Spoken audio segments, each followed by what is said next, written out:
Big Change with Brandon.burks. Today's guest is a California native who has been lighting up the August Wilson Theater for the past 2 years. She is currently in the cast of Mean Girls on Broadway. Not only is she a powerhouse performer, she is my friend. Welcome, Devon Hadsell.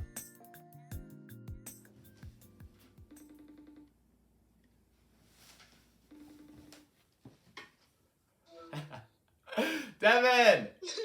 Brandon! How are you, honey? I'm good. How are you doing? I miss you a lot.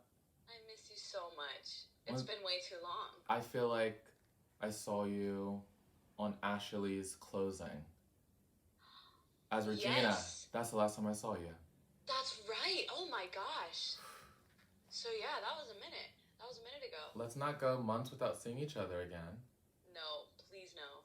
But you know what I was thinking about when I thought about doing this? I was like, Devon is someone who I've seen through so many different stages in our adult life. Like we were in the hallways of CSUF together. Yep. And then we were pounding the regional streets. Yep. Pounding those Disney streets. SoCal and Disney. Like everything. Yeah, and now New York. Wow. Wow. We've known each other for so long now. It's been time. since college. Yeah. And crazy. And I must say before we jump in, you are a constant source of inspiration for me.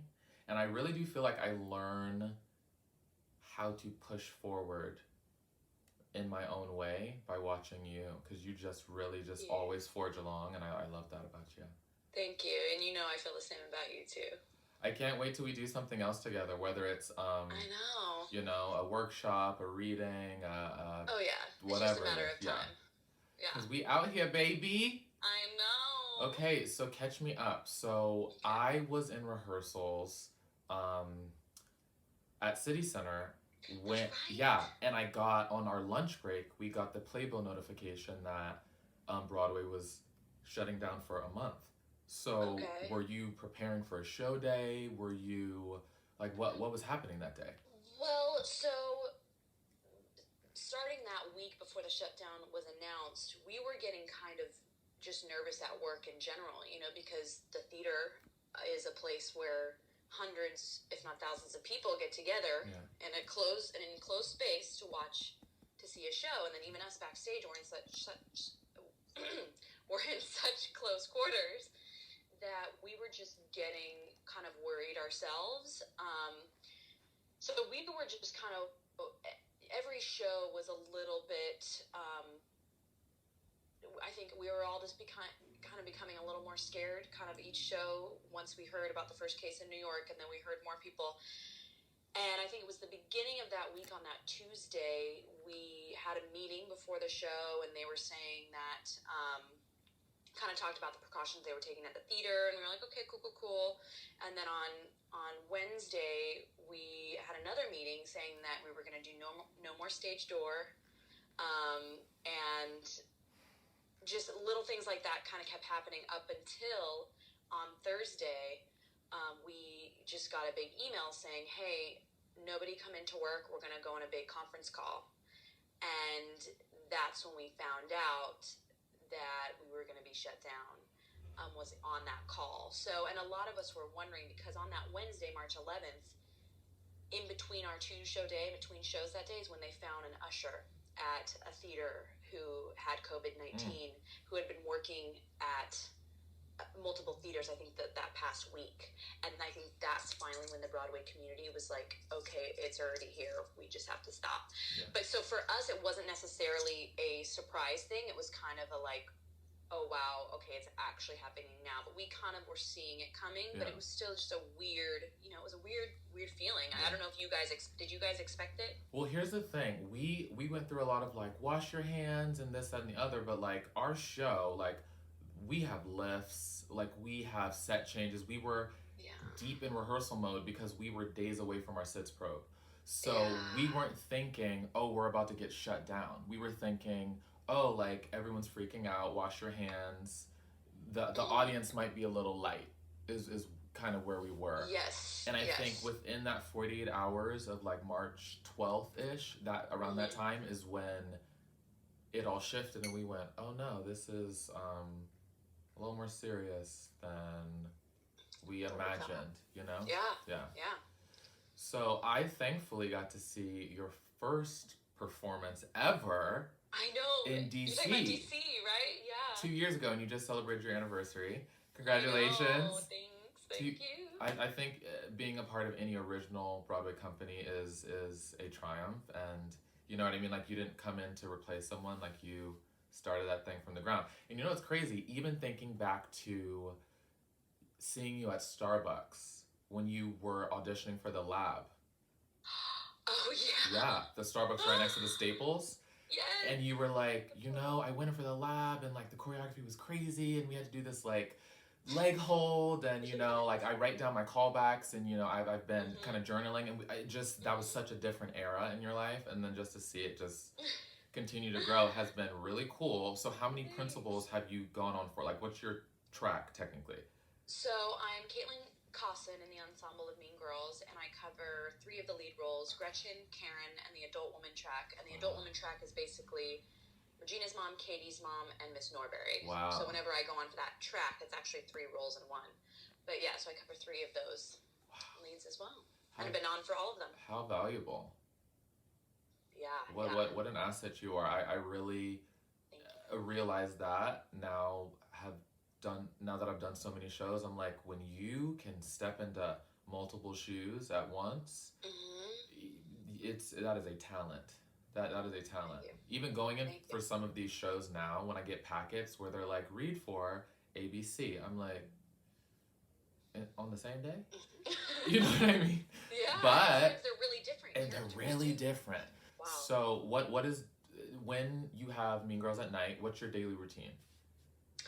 It depends on the day, because I understudy. Sometimes we'll have understudy rehearsal for 4 hours, right? So especially in the beginning, that first year, we'd have understudy rehearsal like 12:30 to 4:30, and then our show at night. Once that all kind of subsided, we'd have that about sometimes 2 days out of the week.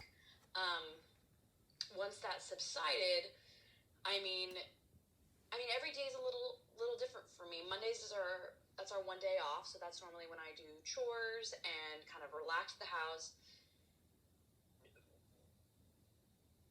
It's funny because it's actually different every single day. Sometimes I'll take a couple classes. Sometimes I'll have a voice lesson. Sometimes I'll have a doctor's appointment. Sometimes I'll be getting a massage. So a lot of it is training and self-care during the week. And then, or sometimes it's coffee with a friend, you know, that I consider self-care now too, you know? But yeah, those are the main things that filled my days, were either training, taking class, or taking care of my body in some other type of way, whether it was PT, massage. So being a Broadway ensemble dancer who hits the step every night, what is your body experiencing now? Oh my gosh, it's been in kind of a blessing in disguise to have this break, because you've seen Mean Girls. It's cardio hip hop for 3 hours straight, and the dances are sprints, you know, so it's like 3 to 4 minute sprints, and then you get a rest. But it's very sharp and very thrashy at times, and you have to hit this step hard. And we actually had 3 people out on medical leave recently, before we closed. There were 3 of our ensemble members were out for injuries. Oof. Yeah, so it's been kind of this blessing in disguise of like, I've taken kind of this first month off to just kind of let my body rest and heal. So yeah, that's what it's been so far. It's kind of a blessing in disguise. Wow. Yeah, just give it a break. Yeah, you know? And it was interesting listening to like you and Curtis, you know, a couple months ago when I saw it, and you guys were like, it was a Sunday show, and you guys were like, I'm ready for my day off. Like, I'm a little bit tired. And like, not that you guys weren't tired when you opened, but that excitement there, like your body hadn't been like, I've done this for 2 years yet, you know? Exactly. And so it's a much different beat. I find even when I'm in a regional, you know, contract, and you get to that like 3rd week, if you're in a heavy dance track, your body's like, hey girl, Hey, Right, girl. exactly. Yeah. Yeah, it's like, okay, Mhm. here it is, yeah. Yeah. So I know what school you went to. We went to the same school. Mhm. Tell me about USC. How was that training different than the musical theater where we went? So I initially went to USC just to study opera. Ah. It was so dumb, and I don't know why I thought this, but in high school, even though I'd done musicals since I was 5, up until my junior year in high school, I, for some reason, had this stupid thought in my head that musical theater was so cheesy, and that I wanted to be a classical opera singer. Like, what? Why? So, so I got into their voice program at USC, and it was great opera training. But I was missing dancing and acting so much. And I was part of the USC Chamber Ballet, and I was actually supposed to direct it my sophomore year. I was supposed to be the director of that company, but I ended up leaving because I just wasn't. I wasn't dancing like I'd been dancing, or taking any acting class, and I was only singing opera, and I just wasn't feeling fulfilled. And so I kind of did some research on musical theater programs in the US, and Cal State Fullerton, which was, about an hour drive away from SC, had this incredible BFA program. So I had contacted, I think it was Eve, and took a trip down and shadowed their class. It was the musical theater class, and they were all incredible. I think that was Rose and Nico and yeah, it was that class, and I was like, I was blown away. Their voices and their acting was unreal. Yeah.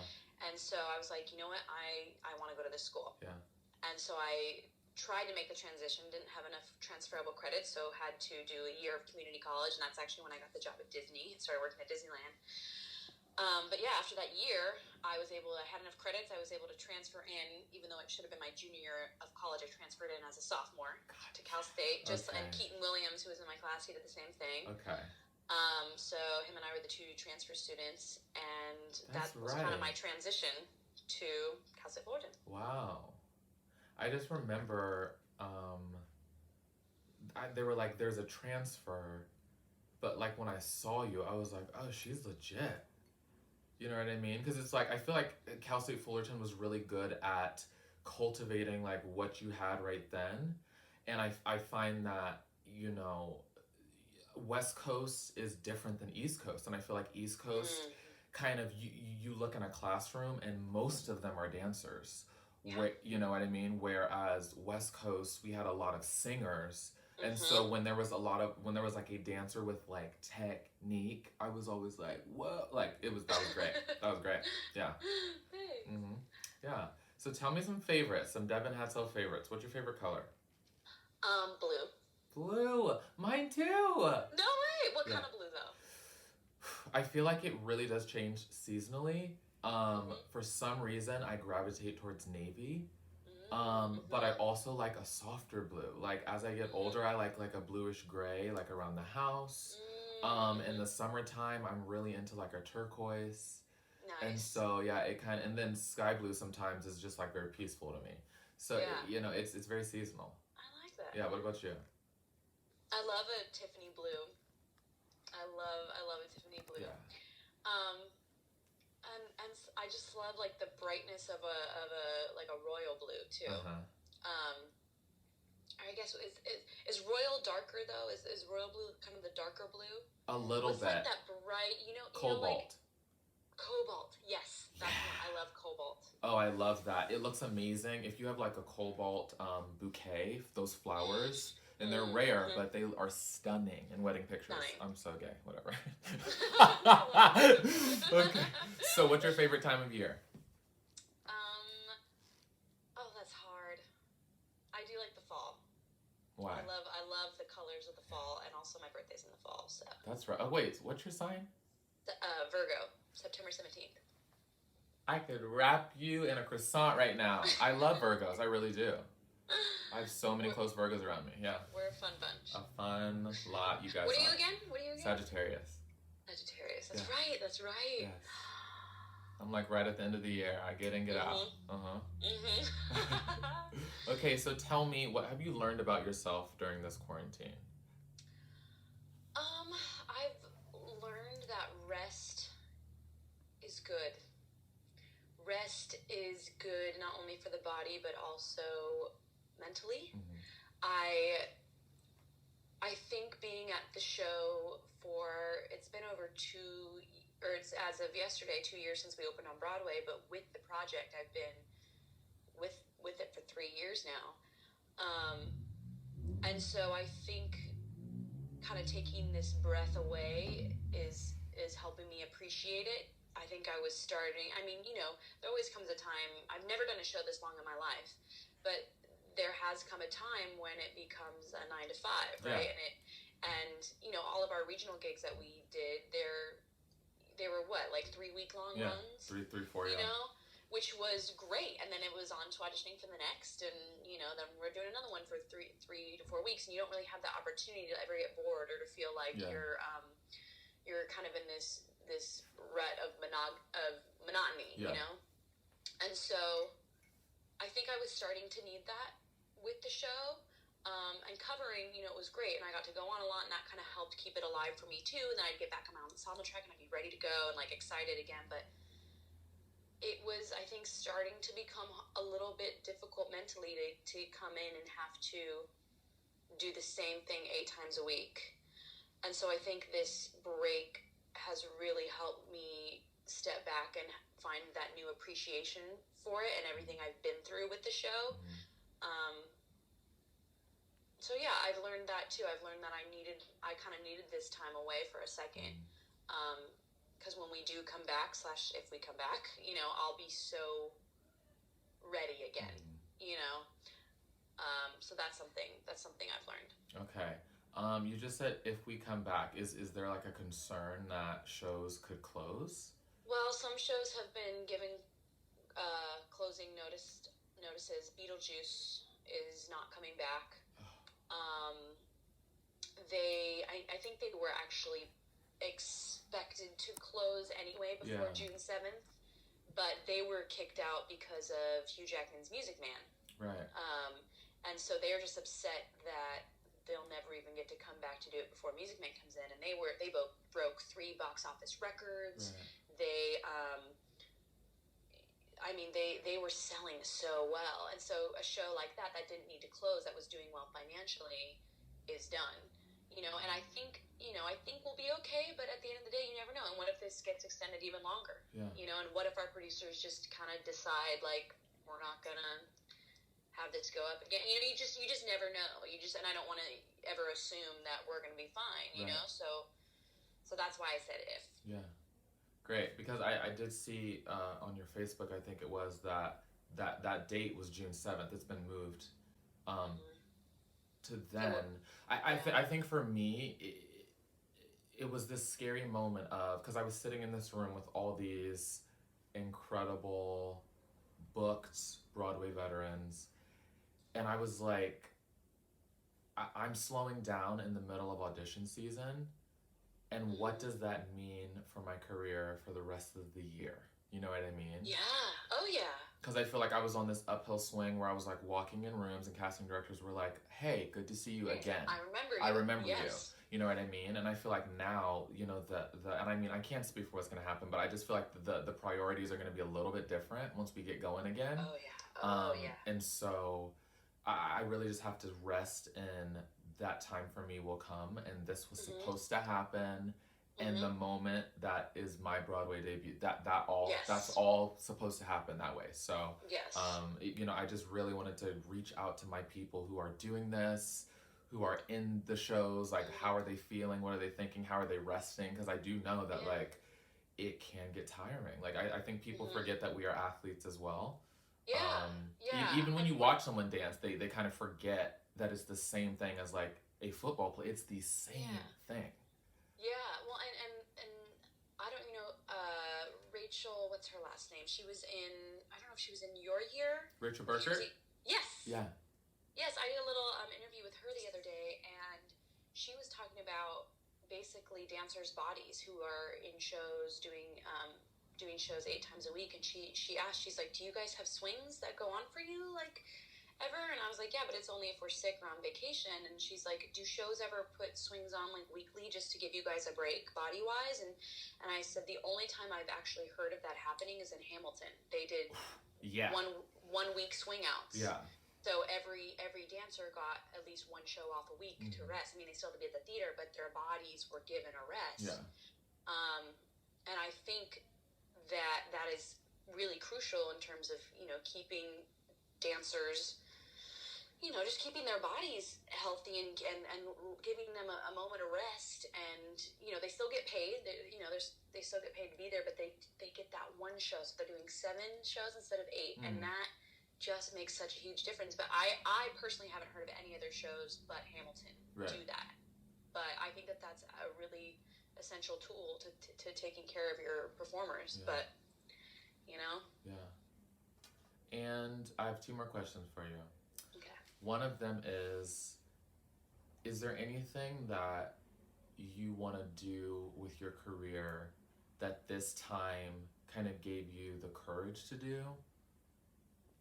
That's a great question. I mean, after this moment of rest, I'm like, what this moment is giving me time to do is like to work on kind of like TV film stuff. Like that's something I've always really wanted to get into, but like with 8 shows a week, and it's been like the last thing I want to do the next morning when I get up is put on a full face. It's just it's a lot. So like I've had a few self-tape things happen, and it's kind of gotten that fire lit of like, okay, well now I can like really get this going and work on my TV film acting technique, or read a book. I can't really take an acting class with other people right now, but I can do research and read a book and watch videos and just like hone that aspect of my life because I have that time. So yeah, my agents are still sending out emails for self-tape stuff, so that's kind of gotten me excited for like that part of my career. I haven't really devoted really any time to that up to this point.